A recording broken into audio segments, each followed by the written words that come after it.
14.1 प्रस्तावना।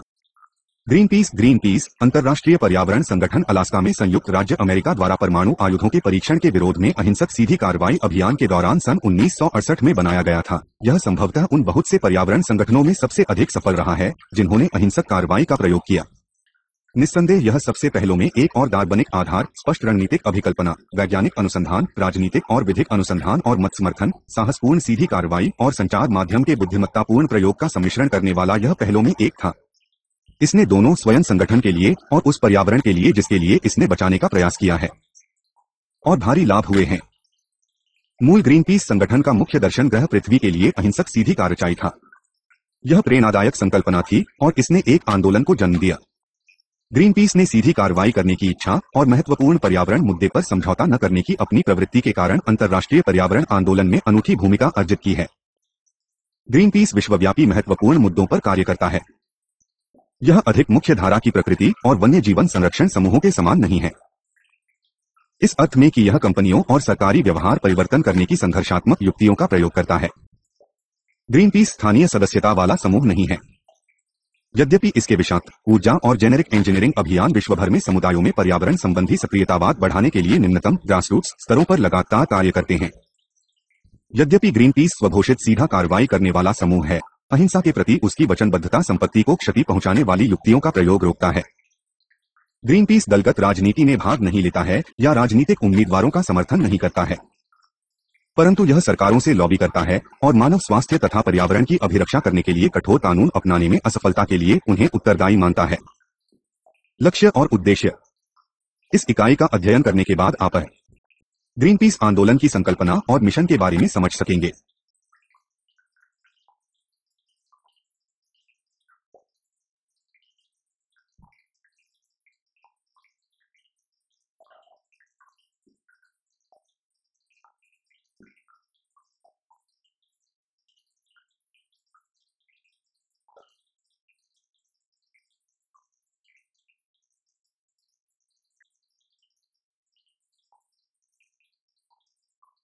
चौदह दशमलव दो उत्पत्ति और मिशन।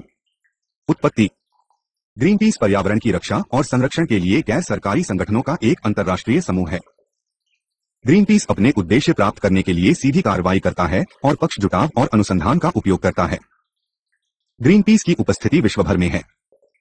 इसके 45 देशों में राष्ट्रीय और क्षेत्रीय कार्यालय हैं जो अम्स्टर्डम स्थित ग्रीनपीस इंटरनेशनल से संबंधित है। यह विश्वव्यापी संगठन अपने लगभग 30 लाख वित्तीय समर्थकों से व्यक्तिगत चंदे के माध्यम से अपनी आय प्राप्त करता है। बिल डार्नेल को ग्रीन और पीस शब्दों को संयोजित करने का श्रेय प्राप्त हुआ है। इससे संगठन को उसका भावी नाम प्राप्त हुआ है। एडिंग स्टाफ, पॉल कोटे और जिम बोहलेन ग्रीनपीस के सहनिर्माता है।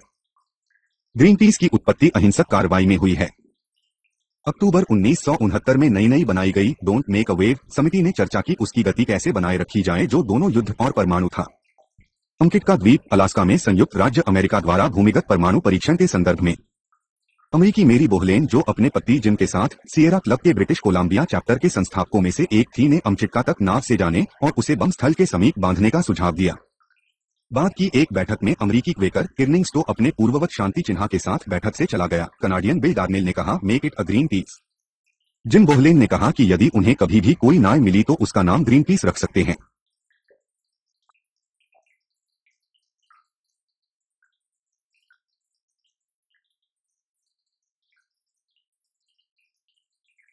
ग्रीनपीस, जिसका मूलतः नाम ग्रीनपीस फाउंडेशन था, यह सन 1971 में वैंकूवर, ब्रिटिश कोलंबिया में स्थापित हुआ। यद्यपि नाव अपने गंतव्य स्थान पर कभी नहीं पहुंची और संयुक्त राज्य अमेरिका की सेना द्वारा इसे लौटाया गया, इस अभियान को पहली बार ग्रीनपीस नाम का प्रयोग करता हुआ समझा गया था। सन 1972 में ग्रीनपीस फाउंडेशन कम रूढ़िवादी और उन पर्यावरणविदों के समूह के रूप में उभरा जो उन दिनों के काउंटर कल्चर और हिप्पी युवा आंदोलनों को दर्शाते थे और जो सन 1960 के और सन 1970 के दशकों की सामाजिक क्रांति का नेतृत्व कर रहे थे।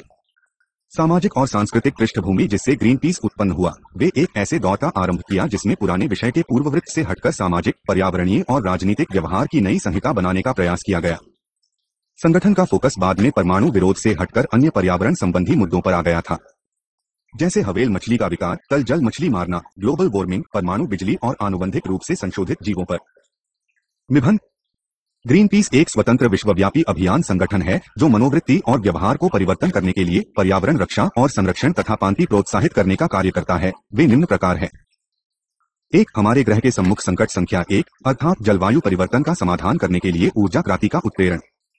2. खर्चीले और विनाशकारी मत्स्यन को चुनौती देकर हमारे महासागरों की रक्षा करना तथा मेरीन रिजर्व समुद्री आरक्षण स्थलों का विश्वव्यापी नेटवर्क बनाना। 3. विश्व के शेष प्राचीन वनों का संरक्षण करना जो बहुत से पशुओं, पादपों और लोगों पर आश्रित हैं। 4. सीमित संसाधनों पर निर्भरता घटाकर निरस्त्रीकरण और शांति के लिए कार्य करना तथा सभी परमाणु आयुधों के उन्मूलन की मांग करना। 5. आज के उत्पादों और विनिर्माण में खतरनाक रसायनों के अधिक सुरक्षित विकल्पों से विषाक्त मुक्त भविष्य का निर्माण। 6. सामाजिक दृष्टि से और पारिस्थितिक दृष्टि से उत्तरदायी कृषि प्रथाएं प्रोत्साहित कर टिकाऊ कृषि के लिए अभियान बनाना। 14.3 प्रारंभिक दिन और निरंतर प्रगति। 14 मार्च 2001 आरंभिक दिन।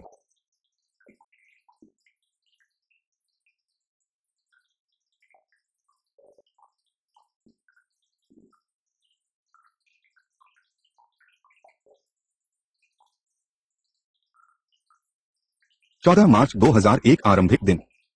बेयरिंग विटनेस की क्वेकर परंपरा और फिनिक्स तथा गोल्डन रूल के चेकर विरोधी यात्राओं का अनुसरण करते हुए सन 1950 तथा सन 1960 के दशक के प्रारंभ में संयुक्त राज्य परमाणु परीक्षणों के विरुद्ध ग्रीन पीस सितंबर 1971 में वैंकूवर से अमचिक्का परीक्षण क्षेत्र के लिए नाव से रवाना हुआ था।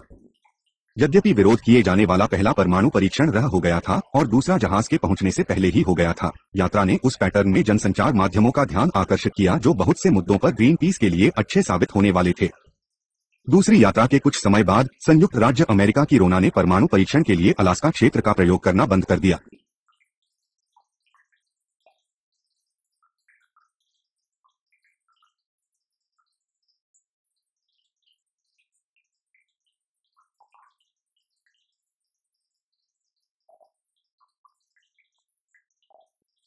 चौदह मार्च 2002 प्रभाव का बढ़ता हुआ क्षेत्र। ग्रीन पीस के कार्यकलाप और सदस्यता उसकी सीधी कार्रवाई उत्पत्ति से बहुत आगे बढ़ गए हैं। अब यह समस्याओं का विरोध करने के लिए अहिंसक सीधी कार्रवाई, वैज्ञानिक जांच और राजनीतिक कार्रवाई का सम्मिश्रण करता है। समस्याएं जैसे विषाक्त अपशिष्ट नौवहन और निपटान, अम्ल वर्षा, सील के बच्चों और कगारू का वध, समुद्र में परमाणु आयुध, भेल का अधिकार, प्रवाही जाल मत्स्यन और महासागर प्रदूषण।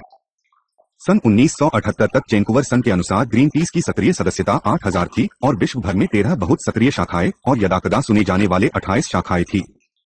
सन 1990 के दशक के मध्य में घटती हुई सदस्यता और वित्तीय समस्याओं ने संगठन को कई स्थानीय कार्यालयों को बंद करने के लिए विवश किया।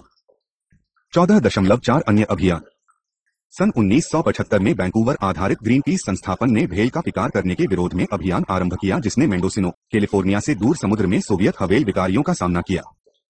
यह अभियान पॉल स्पोंग और फाले मोबैट के कार्य द्वारा और ओरका स्काना से रॉबर्ट हंटर के मेहनत द्वारा भी प्रभावित हुआ। सन 1976 में उच्च फैशन फर व्यापार के लिए न्यू फाउंडलैंड में बेबी सील मारने और उनकी खाल निकालने के विरुद्ध अभियान शुरू किया गया था। इसमें विकार में सम्मिलित न्यू फाउंडलैंड के मछुआरों से आक्रामक स्वागत पाने के बाद व्यापार में लगे नॉर्वे के जहाजों को लक्ष्य किया गया। ग्रीन पीस ने बैल द्वीप में आधार शिविर तक लोगों और सप्लाई ले जाने के लिए हेलीकॉप्टरों का प्रयोग किया। बाद में ब्रिजिट बार्जेंट इस अभियान में शामिल हुई। इसने बहुत प्रभावी ढंग से काम किया था। इसी वर्ष ग्रीन पीस के रूप में जैम्पस में का प्रयोग करते हुए एक अन्य खेल आखेट अभियान ने एक बार फिर सोवियत फ्लीट को रोका, परंतु इस बार ठीक थ्रोट स्रोत और वर्ल्ड एयरपेज के 8 डेली से अतिरिक्त फंडिंग की सहायता से हुआ। लगभग उसी समय जापान जाने की व्यवस्था की गई ताकि जापानियों को समझाया जा सके कि भेल का अधिकार करना बंद होना चाहिए।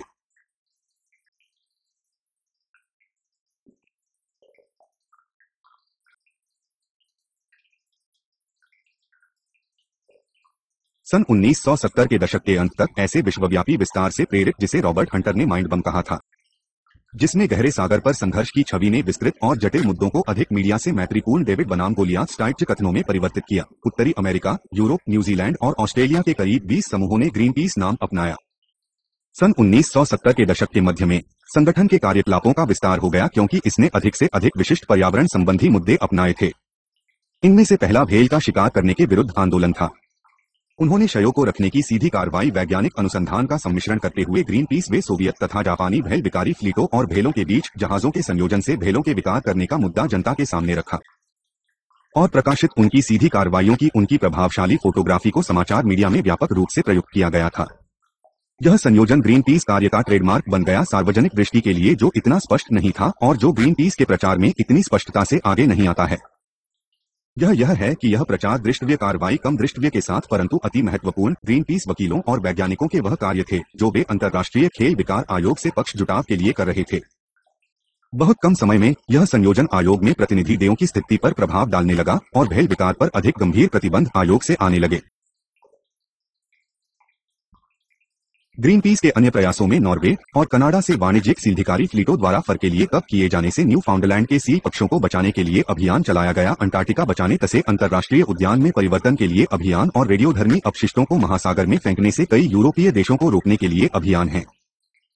इस अंतिम अभियान में ग्रीन पीस ने पुनः सुविचारित वैज्ञानिक तकनीकों, राजनीतिक और कानूनी अनुसंधान और सीधी कार्रवाई, बैनर पेंटिंग, जहाजों पर संप्रति को फेंके जा रहे परमाणु अपशिष्ट के बैरलों के मार्ग में स्वयं को रखना, फोटोग्राफी का सम्मिश्रण किया, सीधी कार्रवाई जिसे समाचार संचार माध्यम को दिया गया और लंदन डंपिंग सम्मेलन से सीधा विचार विमर्श जो परमाणु अपशिष्ट का निपटान विनियमित करता है। जनता की रुचि जीत लेने में ग्रीन पीस की सफलता में मुख्य कारकों में एक उस उद्देश्य के लिए सीधी कार्रवाई तकनीक का निरंतर प्रयोग करना था जिसे ग्रीन पीस पूरा करने का प्रयास कर रहा था। डेविड और गोलियाथ की छवि ग्रीन पीस के सदस्यों के चित्रों में, जबकि यह सील के बच्चों से लिपटते हुए हिमपैलों पर मौजूद थे जब सरकारी जहाज टकराने वाला था, और पैसिफिक फियर को तंग करने वाले ज्योतियाक राफ्टों के चित्र जी जापान से फ्रांस और ब्रिटेन को परमाणु ईंधन रॉड ले जा रहा था, विशेष रूप से प्रभावशाली थे। एक अन्य आम तकनीक किसी वस्तु का भौतिक बाधा पहुंचाना थी जिसे ये रोकना चाहते थे, जैसे जब ग्रीन पीस जहाज सीरियस ने पैसिफिक ट्रेन का आगमन रोकने का प्रयास किया जो मुक्त शेष परमाणु ईंधन छड़ों को फ्रांस के शेरबुर्ग बंदरगाह में जापान से ला रहा था। इसी प्रकार की तकनीकें बहुत से ग्रीन पीस के अम्ल वर्षा और विषाक्त अपशिष्ट अभियानों में भी प्रयुक्त की गई जब कार्यकर्ताओं ने चिमनियों और अति प्रवाही पाइपों को रोका। उदाहरण के लिए सन 1987 में प्रदर्शनकारी टैकोमा वार्शिगट के कूठा कचरा निरोधकों की चिमनियों में चढ़ गए और उन्हें विशाल कामचलाओं कारकी से बंद कर दिया।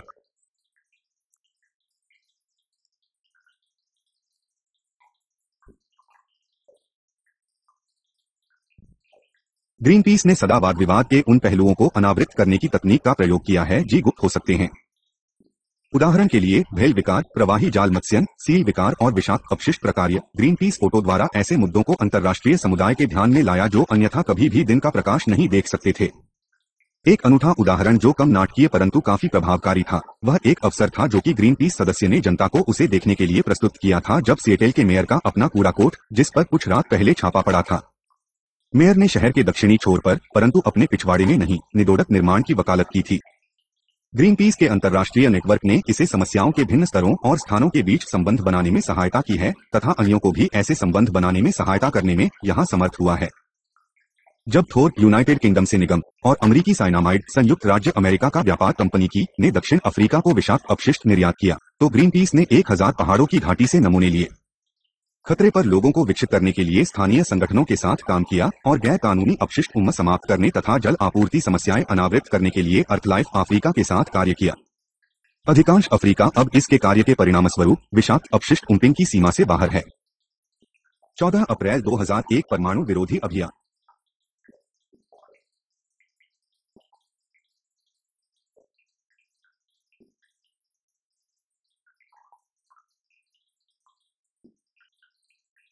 अप्रैल 2001 परमाणु विरोधी अभियान।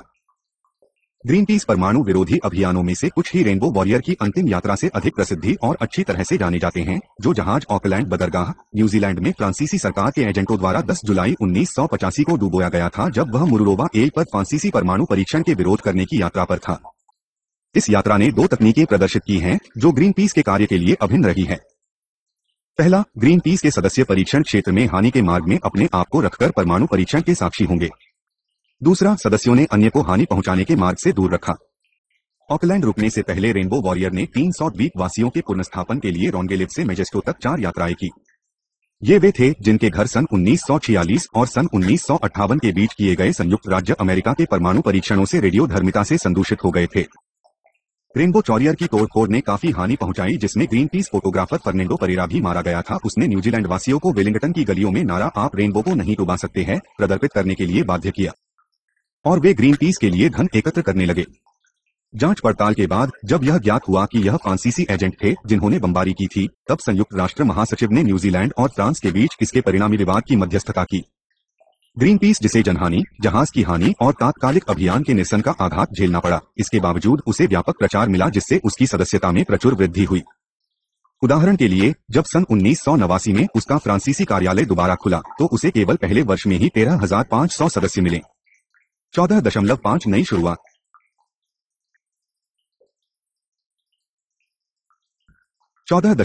नई शुरुआत। अपनी शुरुआत से ही ग्रीन पीस के अंदर एकता और फूट के चिन्ह मौजूद रहे हैं। ग्रीन पीस के दर्शन की जड़ें अहिंसा और अंतर्राष्ट्रीयता में रही है। उनकी सीधी कार्रवाई का प्रयोग करने के लिए अपनी उत्सुकता में संगठन परंपरागत पर्यावरणीय समूहों के कार्यकलापों से भी आगे चला गया था। परंतु ग्रीन पीस की विविधता उसकी शक्ति और दुर्बलता दोनों ही थे। वैज्ञानिकों, पत्रकारों, परमाणु विरोधी अभिकर्ताओं और समाज के विभिन्न वर्गों से गठित ग्रीन पीस ने अपनी पहली यात्रा में परिवार की सामान्य कठिनाइयों का अनुभव कर लिया था। जैसे जैसे यह आगे बढ़ा और अधिक सफलता प्राप्त हुई, इसमें दो प्रकार के मतभेद उभरे। पहला, प्रगति और निकरपाहीकरण के फलस्वरूप अधिक अतिवादी सक्रियतावादियों से दोषारोपण हुआ कि ग्रीन पीस अधिक परंपरागत राजनीतिक पक्ष जुटाव के लिए सीधी कार्रवाई का संवेग खो रहे हैं। ग्रीन पीस संगठनात्मक व्यवस्था में उन लोगों के बीच तनाव का तत्व रहा है जो सीधी कार्रवाई में सम्मिलित है और जो वैज्ञानिक विशेषज्ञता और पक्ष जुटाए के संयोजन द्वारा कानूनी और राजनीतिक व्यवस्था को प्रभावित करने में सम्मिलित है। परंतु जैसा कि उपर्युक्त उदाहरण से समझा जा सकता है, यह संयोजन ग्रीन पीस की शक्ति भी रही है। संघर्ष की दूसरी किस्म सन 1970 के दशक के दौरान उसकी सदस्यता में विशाल वृद्धि के कारण थी। कार्यालयों में अलग अलग फंड एकत्र करने की क्षमताएं थी और बहुत से लोगों ने परिसंपत्तियों, व्यय, ऋण और अभियानों की कठिनाइयों का अनुभव किया। गुटबंदी बढ़ी, जिसके फलस्वरूप वैंकूवर सैन फ्रांसिस्को कार्यालयों के बीच मुकदमा हुआ। जब अप्रैल 1977 में रॉबर्ट हंटर ने अध्यक्ष के पद से त्यागपत्र दिया, पैट्रिक मूर ने निदेशकों के अंतर्राष्ट्रीय बोर्ड बनाने का निष्फल प्रयास किया। विभिन्न संकट की स्थितियों का संकल्प आया जब डेविड मैकटैगार्ड ने एक समझौता करवाया जिसमें ग्रीन पीस यूरोप ने वैंकूवर का ऋण अदा किया और संयुक्त राज्य, कनाडा तथा यूरोपीय समूहों ने नया शीर्ष संगठन ग्रीन पीस अंतर्राष्ट्रीय बनाया, जिसका मुख्यालय नीदरलैंड में था। औपचारिक विश्व संगठन का गठन।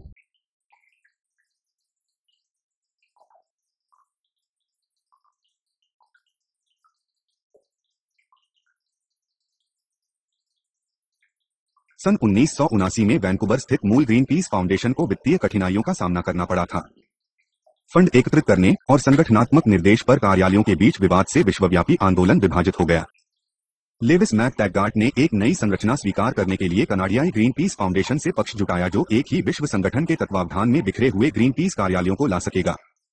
14 अक्टूबर 1979 को ग्रीन पीस इंटरनेशनल अस्तित्व में आया। नई संरचना के अधीन स्थानीय कार्यालय अपनी आय का प्रतिशत अंतर्राष्ट्रीय संगठन को अपदान करेंगे, जो आंदोलन की समग्र दिशा निर्धारित करने का उत्तरदायित्व लेगा। डीले अंतर्राष्ट्रीय नेटवर्क से विश्वव्यापी संगठन में ग्रीन पीस के रूपांतरण से यह विश्वव्यापी महत्व के समझे गए पर्यावरण संबंधी मुद्दों की छोटी संख्या को अपने संसाधनों की पूरी शक्ति से लागू करने में समर्थ हुआ। यह काफी हद तक टैगमार्ट की व्यक्तिगत दृष्टि से संभव हुआ। मैकटैगमार्ट ने अपना दृष्टिकोण का सार सन 1994 के ज्ञापन में दिया। कोई भी अभियान स्पष्ट लक्ष्यों के बिना प्रारंभ नहीं होना चाहिए। कोई भी अभियान तब तक प्रारंभ नहीं होना चाहिए जब तक यह संभावना नहीं हो कि इसे जीता जा सकता है। कोई भी अभियान तब तक प्रारंभ नहीं होना चाहिए जब तक आप इसे समाप्त नहीं करना चाहते हैं। मैकटैगमार्ट के अपने आकलन क्या जीता जा सकता है और क्या नहीं जीता जा सकता है और कैसे से कई बार विवाद उत्पन्न हुए थे। केंद्रीय रूप से समन्वित सोपानयुक्त संगठन के रूप में ग्रीन पीस के पुनर्गठन में मैकटैगमार्ट उस सत्तावाद विरोधी स्वभाव के विरुद्ध गए जो उन अन्य पर्यावरण संबंधी संगठनों में विद्यमान थे जो सन 1970 के दशक में अस्तित्व में आए। यद्यपि इस प्रशासनिक संरचना ने ग्रीन पीस को सतत और सीमित फोकस प्रदान किया जो सरकार और उद्योग से बल की बराबरी करने के लिए आवश्यक है, इससे पुनरावर्ती आलोचना हुई कि ग्रीन पीस ने शासन व्यवस्था के वही तरीके अपनाए जैसा कि उसके मुख्य शत्रुओं अर्थात बहुराष्ट्रीय निगमों ने अपनाए।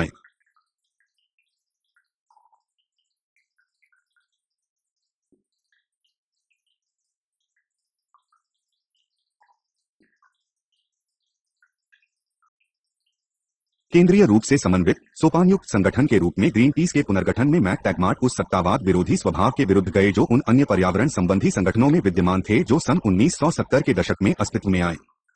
यद्यपि इस प्रशासनिक संरचना ने ग्रीन पीस को सतत और सीमित फोकस प्रदान किया जो सरकार और उद्योग से बल की बराबरी करने के लिए आवश्यक है, इससे पुनरावर्ती आलोचना हुई कि ग्रीन पीस ने शासन व्यवस्था के वही तरीके अपनाए जैसा कि उसके मुख्य शत्रुओं अर्थात बहुराष्ट्रीय निगमों ने अपनाए। अधिक छोटी काइवाजियों के लिए और सतत स्थानीय प्रोत्साहन और सक्रियतावाद के लिए ग्रीन पीस के पास सक्रिय समर्थकी का नेटवर्क है जो राष्ट्रीय कार्यालयों के माध्यम से समन्वय करता है। यूनाइटेड किंगडम के पास लगभग 6000 ग्रीन पीस सक्रिय कार्यकर्ता या अभिकर्ता है। 14 मई 2001 जहाजों से अभियान। जब से ग्रीन पीस की स्थापना हुई, समुद्र में जाने वाले जहाजों ने इसके अभियानों में महत्वपूर्ण भूमिका निभाई है। सन 1978 में ग्रीन पीस ने 40 मीटर 130 फीट मछली का शिकार करने वाला ट्रॉलर मूल रेनबो वॉरियर, जिसका की नाम की लेजेंड पर रखा गया था, शुरू किया। इसने प्रारंभिक कार्यकर्ता रॉबर्ट हंटर को अंटार्कटिका की पहली यात्रा के लिए प्रेरित किया गया था। ग्रीन पीस ने रेनियनो वॉरियर प्रारंभ में सन 1955 में इसे सर विलियम हार्डी के रूप में लॉन्च किया गया था। इसको 40,000 पाउंड की लागत में खरीदा गया। ध्यान रहे, इसके स्वयंसेवकों ने 4 महीने की थोड़ी सी अवधि में इसका पुनरुद्धार और मरम्मत की गई थी। आइसलैंड के वकेल विकारी फ्लीट की खोज को बाधित करने के लिए पहली तैनाती में रेनियनो वॉरियर ग्रीन पीस अभियानों का तेजी से मुख्य आधार बना। सन 1978 और सन 1995 के बीच क्रू सदस्य विषाक्त और रेडियोधर्मी अपशिष्टों को समुद्र में डालने, आर्कनी में से सॉल्ट शिकार करने और प्रशांत सागर में परमाणु परीक्षण के विरुद्ध अहिंसक सीधी कार्रवाई में सन्नद्ध हुए। जापान की मलय एजेंसी ने ग्रीन पीस जहाजों को व्हेल विरोधी जहाज और पर्यावरण आतंकी के रूप में चिन्हित किया।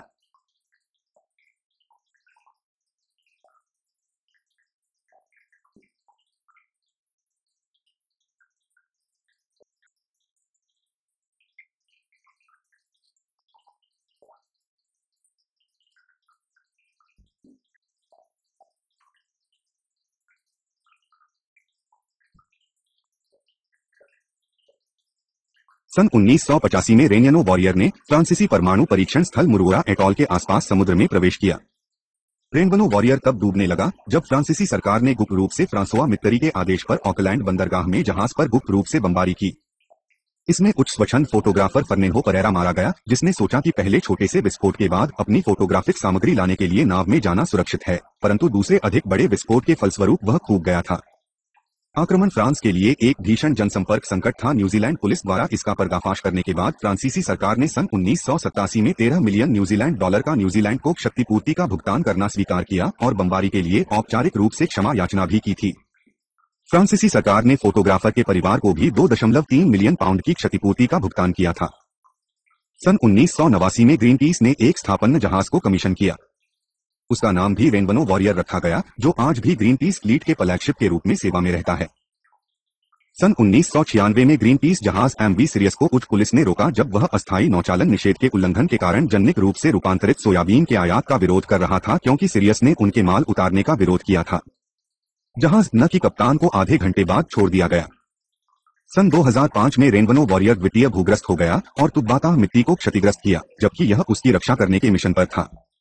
ग्रीन पीस पर तुब्बाताह को क्षतिग्रस्त करने के लिए $7,000 जुर्माना किया गया और उसने जुर्माने का भुगतान करना स्वीकार किया, यद्यपि उन्होंने कहा कि फिलीपींस सरकार ने उन्हें पुराने चार्ट दिए थे। 14.6 21वीं शताब्दी में ग्रीन पीस 21 अगस्त 2007 को योयो बोएर जलवायु परिवर्तन पर संयुक्त राष्ट्र रूपरेखा सम्मेलन UNFCCC के प्रमुख ने पर्यावरण समूहों को अपने इस सुझाव से नाराज कर दिया कि धनी राष्ट्रों को उत्सर्जन कटौती करने से मुक्त होना चाहिए यदि वे विकासशील देवी को उनकी ओर से ऐसा करने के लिए धन देते हैं। ग्रीन पीस के डाउट पार ने दी बोएर के सुझाव का विरोध किया। वर्तमान व्यापार प्रणाली से उत्सर्जन में कमी वैसे ही नहीं हो रही है। इस प्रकार से धनी देशों को विस्तार की कुछ भी करने की स्वतंत्रता होने से कार्य नहीं चलेगा। 22 अगस्त 2007 को बिजली के वैकल्पिक स्रोत के रूप में परमाणु ऊर्जा को विकसित करने की फिलीपींस के ऊर्जा विभाग की योजना का ग्रीन पीस दक्षिण पूर्वी एशिया के अभियान निदेशक वॉन हर्नांडेज द्वारा विरोध किया गया, जिन्होंने चेतावनी दी कि ऊर्जा मांग को पूरा करने के लिए परमाणु विकल्पों को खोजना खतरनाक और भ्रामक है। उन्होंने कहा कि चेरनोबिल या हाल ही में भूकंप के बाद जापान में काशीबाजा परमाणु संयंत्र में रिसाव जैसी दुर्घटनाओं से जोखिम एक वास्तविकता है। इस प्रकार 25 फरवरी 2008 को 4 ग्रीन पीस कार्यकर्ताओं ने हेथो हवाई अड्डे की सुरक्षा भंग करते हुए ब्रिटिश एयरवेज वायुयान के ऊपरी भाग में चढ़कर एक तीसरे रनवे बनाने की योजनाओं का विरोध किया। 23 मई 2008 को ग्रीन पीस ने टीम एनर्जी फिलिपिना का कोयला नौभरण रोका और इसका अभिप्राय देश में कोयला विद्युत संयंत्रों के विस्तार को रोकना था। उन्होंने जहाज पर कोयला छोटो बैनर को फैलाया, परंतु विचार विमर्श के बाद पीछे हट गए। अगस्त 2008 में ग्रीन पीस ने ट्रॉलिंग रोकने के लिए उत्तरी समुद्र नॉर्थ सी में 2 से 3 टन के 150 पिलाखंडों को डालना शुरू किया और कहा कि यह समुद्री जीवों को हानि पहुंचाती है।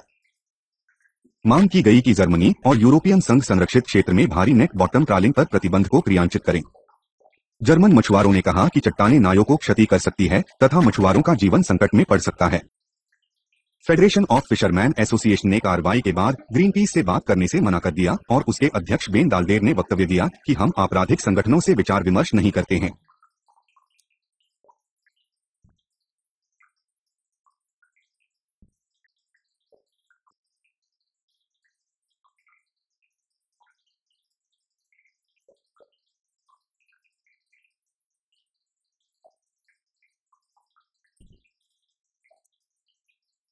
अगस्त 2008 में ग्रीन पीस ने ट्रॉलिंग रोकने के लिए उत्तरी समुद्र नॉर्थ सी में 2 से 3 टन के 150 पिलाखंडों को डालना शुरू किया और कहा कि यह समुद्री जीवों को हानि पहुंचाती है। मांग की गई कि जर्मनी और यूरोपियन संघ संरक्षित क्षेत्र में भारी नेट बॉटम ट्रॉलिंग पर प्रतिबंध को क्रियान्वित करें। जर्मन मछुआरों ने कहा कि चट्टानें नायों को क्षति कर सकती है तथा मछुआरों का जीवन संकट में पड़ सकता है। फेडरेशन ऑफ फिशरमैन एसोसिएशन ने कार्रवाई के बाद ग्रीन पीस से बात करने से मना कर दिया और उसके अध्यक्ष बेन डालडेर ने वक्तव्य दिया कि हम आपराधिक संगठनों से विचार विमर्श नहीं करते हैं। सितंबर 2008 में 6 ग्रीन पीस कार्यकर्ताओं को, जिन्होंने यूके में विद्युत संयंत्र की चिमनी क्षतिग्रस्त की, जूरी द्वारा संपत्ति नष्ट करने के लिए दोषी नहीं घोषित किया गया, क्योंकि उन्होंने जेम्मा हैनिसेन के माध्यम से तर्क दिया कि वास्तव में उन्होंने जलवायु परिवर्तन के कारण अधिक बड़ी संपत्ति नष्ट होने से रोकी है। 14 जून 2001 आलोचना। कभी कभी वैध सामाजिक या आर्थिक समस्याओं की कीमत पर पर्यावरण संबंधी मुद्दे के अनुसरण के लिए ग्रीन पीस की आलोचना की जाती है। उदाहरण के लिए सन 1980 के दशक के मध्य में कनाडा न्यू फाउंडलैंड में बेबी हाथ सीलों की जीरो किलिंग की वकालत करने के लिए ग्रीन पीस की आलोचना की गई थी, क्योंकि संगठन उन प्रभावों पर विचार करने में असफल रहा जो देशी लोगों पर ही सकते थे।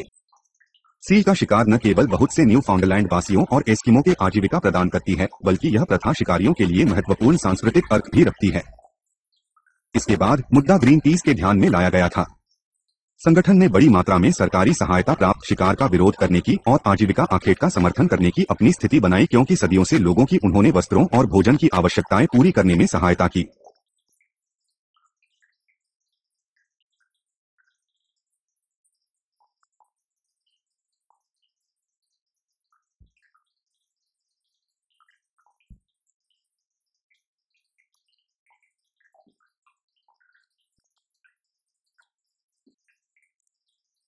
चौदह जून 2001 आलोचना। कभी कभी वैध सामाजिक या आर्थिक समस्याओं की कीमत पर पर्यावरण संबंधी मुद्दे के अनुसरण के लिए ग्रीन पीस की आलोचना की जाती है। उदाहरण के लिए सन 1980 के दशक के मध्य में कनाडा न्यू फाउंडलैंड में बेबी हाथ सीलों की जीरो किलिंग की वकालत करने के लिए ग्रीन पीस की आलोचना की गई थी, क्योंकि संगठन उन प्रभावों पर विचार करने में असफल रहा जो देशी लोगों पर ही सकते थे। सील का शिकार न केवल बहुत से न्यू फाउंडलैंड वासियों और एस्किमो के आजीविका प्रदान करती है, बल्कि यह प्रथा शिकारियों के लिए महत्वपूर्ण सांस्कृतिक अर्थ भी रखती है। इसके बाद मुद्दा ग्रीन पीस के ध्यान में लाया गया था। संगठन ने बड़ी मात्रा में सरकारी सहायता प्राप्त शिकार का विरोध करने की और आजीविका आखेट का समर्थन करने की अपनी स्थिति बनाई, क्योंकि सदियों से लोगों की उन्होंने वस्त्रों और भोजन की आवश्यकताएं पूरी करने में सहायता की।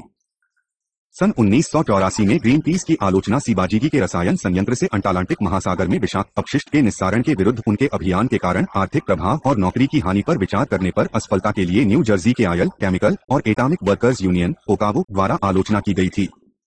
यद्यपि ग्रीन पीस ने स्थानीय पर्यावरण समूह से नेटवर्क किया था, कुछ ग्रीन पीस आंदोलनकर्ताओं से आपत्ति के बावजूद यह यूनियन संपर्क करने में असफल रही थी। इस अपमान से संभावित मित्र शत्रु में बदल गए और यूनियन ने ग्रीन पीस के विरुद्ध राज्य भर में बदनामी आंदोलन शुरू किए।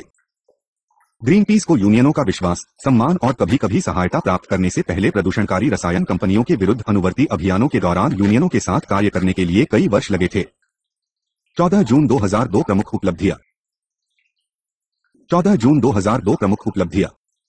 ग्रीन पीस की उल्लेखनीय उपलब्धियों में अत्यधिक औद्योगिक राष्ट्रों से कम औद्योगिक राष्ट्रों तक खतरनाक अपशिष्ट व्यापार पर प्रतिबंध सुनिश्चित करना, ब्रिटिश समुद्री तट के पास ब्रेंट स्पार आयल रिंग को गाढ़ने के लिए तेल उद्योग की योजनाएं बंद करना, यूरोप में जनिक रूप से निर्मित फसल रोपण पर विलंबन प्राप्त करना और एक प्रमुख खिलौना निर्माता कंपनी द्वारा विनिर्मित बच्चों के खिलौनों में विषाक्त पॉलीविनाइल क्लोराइड का उन्मूलन, प्लास्टिक का उन्मूलन शामिल है। राजनीतिक स्तर पर ग्रीन पीस ने उन अंतर्राष्ट्रीय करारों को अपनाने के लिए राष्ट्रीय सरकारों को समझाने में सहायता की है जो विश्व भर में पर्यावरण की दृष्टि से विनाशकारी पद्धतियों को कम करती हैं। इन करारों में वृक्ष उद्यान के रूप में अंटार्कटिका की स्थापना, समुद्र में विषाक्त अपशिष्ट जलाने पर और भय शिकार पर विश्व भर में विलंबन शामिल हैं। 14 अगस्त 2003 सामाजिक और पर्यावरणीय परिणामों का संयोजन। ग्रीन पीस विश्वव्यापी औद्योगिक और कृषि उत्पादन के सामाजिक और पर्यावरणीय परिणामों के बीच संबंधों को उजागर करता है। उदाहरण के लिए नाइजीरिया के ओगोनिलैंड में उच्च रॉयल शैल के तेल ड्रिलिंग कार्यों के विरुद्ध विद्रोह के दौरान ग्रीन पीस ने कंपनी की पाइपलाइनों को रिसते हुए और स्थानीय समुदायों में पृथ्वी को झुलसते हुए देखा था। जब सन 1995 में यह मौक करते हुए कि उच्च रॉयल शैल अपने कार्य साफ करें, 9 स्थानीय कार्यकर्ताओं को नाइजीरिया सरकार ने फांसी दी, तब ग्रीन पीस ने ओगोनी लोगों द्वारा मानवीय और पर्यावरणीय दोनों दुरुपयोगों की निंदा की। इसी प्रकार भारत भोपाल में ग्रीन पीस ने यूनियन कार्बाइड अवधि के विरुद्ध 1,50,000 से अधिक लोगों को, जो सन 1984 में उसके कीटनाशक संयंत्र में गैस रिसाव के कुप्रभावों से अभी भी ग्रस्त हैं, क्षतिपूर्ति करने में उसकी असफलता के लिए विरोध में भाग लिया। ग्रीन पीस ने स्वास्थ्य देखभाल, क्षतिपूर्ति और पर्यावरण सुधारों के लिए उनकी मॉग में स्थायी समूहों का साथ दिया है।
दो में जब संयुक्त राज्य अमेरिका की सरकार ने लोगों की इच्छा के विरुद्ध जाम्बिया के लोगों को भूखमरी की अनुक्रिया जनिक रूप से निर्मित अनाज देकर की, ग्रीन पीस ने सार्वजनिक रूप से मांग की कि संयुक्त राज्य अमेरिका बदले में अपने विशाल अजन्निक खाद्य भंडार का कुछ भाग उनको है। भविष्य में यह संभव है कि ग्रीन पीस को उसके पर्यावरणीय ढांचे के संदर्भ के अंतर्गत सामाजिक मुद्दे हल करने के लिए लगातार चुनौतियां मिलती रहेंगी। आतंकवादी आक्रमण, जैसे कि जिसने सन 2001 में न्यूयॉर्क शहर के ट्रेड सेंटर को ध्वस्त किया था और बाद में विश्व भर में सशस्त्र बलों के बलवर्धन, इस चुनौती को बढ़ाता है, जिसके साथ ग्रीन पीस राजनीतिक रूप से संवेदनशील वातावरण के अंतर्गत ग्रीन पीस परिभाषित करने का प्रयास करता है। इस प्रकार ग्रीन पीस के लिए सबसे बड़ी चुनौतियों में से एक यह है कि वह अपने पर्यावरण संबंधी मिशन की दृष्टि से उछल किए बिना व्यापक विश्वव्यापी, आर्थिक और भूराजनीतिक ढांचे के अंदर अपने अभियानों को कैसे स्थापित करे।